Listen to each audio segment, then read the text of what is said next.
Many Rhode Islanders also stepped up right after the attacks in New York and offered their help. There were also others who miraculously survived the shocking destruction of the Twin Towers. Eyewitness News reporter Walt Buteau joins us now from New York City tonight with those stories.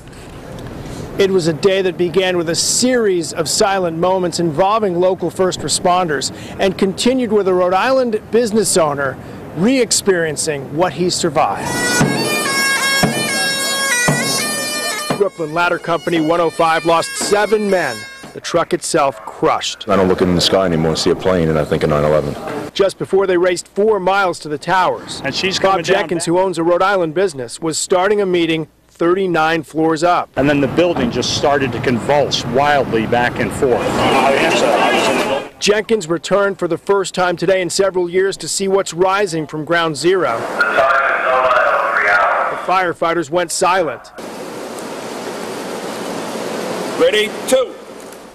Then marched for their unforgotten, the way they do every year. This time in step with 2 Lincoln firefighters and State Senator Ed O'Neill, who 10 years ago and every year since reached out to help this firehouse that lost men like father of 10, Frank Palumbo, and Marine John Chapura, who survived Beirut, but not this.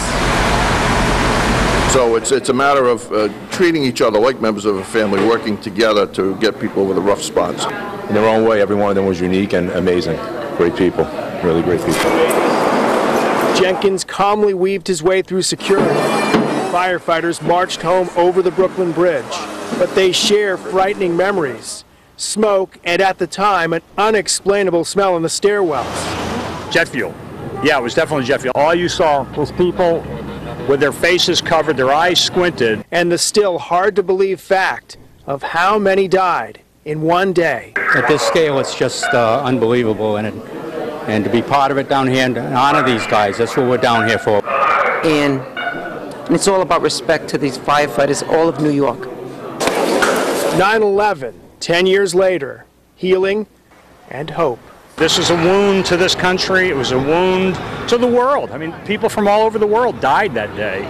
And I thought, you know what? I'm getting goosebumps talking about it. It's a rebirth, and that's what people need to remember. One common thread tying first responders and survivors together is that while many of us think about 9/11 once a year, they think about it almost every day. With the mobile newsroom in New York City, Walt Buteau, Eyewitness News.